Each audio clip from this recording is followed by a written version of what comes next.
পাঁচটা ছেলের বাবা হঠাৎ করে কেন একটা ছবি দেখার পর ছেলেগুলোকে সেখান থেকে তাড়াতাড়ি পালিয়ে যেতে বলে। এই ভিডিওটা দেখার পর তোমরা শিউরে উঠবে। আর তোমরা যদি নতুন এসে থাকো তাহলে অবশ্যই চ্যানেলটিকে সাবস্ক্রাইব। পাঁচটা ছেলে তারা তারাপীঠে যায় এবং সেখানে সবাই জানে যে রাতের বেলায় শ্মশানে যাওয়া নিষিদ্ধ। তারপরেও তারা মাঝরাত তারাপীঠ মহাশ্মশানে যায় এবং সেখানে পড়ে থাকা পঞ্চমুণ্ডির আসন বা কোনো কিছুতে তারা পা দিয়ে ফেলে এবং তারা সে বুঝতে পারে না। কিন্তু তারা যখন সেখান থেকে বাড়ি ফিরছিল মাঝরাতে, তাদের গাড়ি চালানোর সময় যে গাড়ি চালাচ্ছিল সে হঠাৎ বলে যে, ভাই আমার গাড়ির হ্যান্ডেল একা একা হচ্ছে ডান দিকে যাচ্ছে।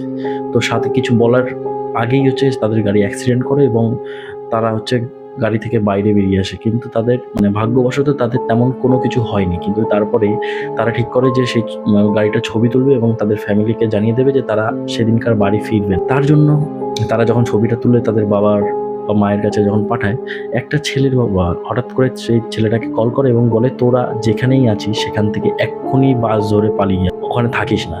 এবার প্রথমে তারা বুঝতে পারে না, কিন্তু তার বাবার গলা শুনে তার সেই ছেলেটা ভয় পেয়ে যায় এবং তার বন্ধুদের নিয়ে সে বাসে উঠে যায়। এবং পরে যখন বাসে উঠে যায় সে, তখন তার বাবা ফোন করে এবং বলে যে, তুই যে ছবিগুলো আমাকে পাঠিয়েছিস সেই ছবিগুলো ভালো করে দে। এবং তারা যখন ছবিগুলো ধীর ঠান্ডা মাথায় ভালোভাবে দেখে, তাদের পায়ের নিচ থেকে পুরো যেন পৃথিবীটাই বদলে যায় এবং তারা বিভৎসভাবে ভয় পায়। তা তোমরা ভিডিওটা দেখো এবং কমেন্ট করে জানাও কি ছিল ছবিতে এমন।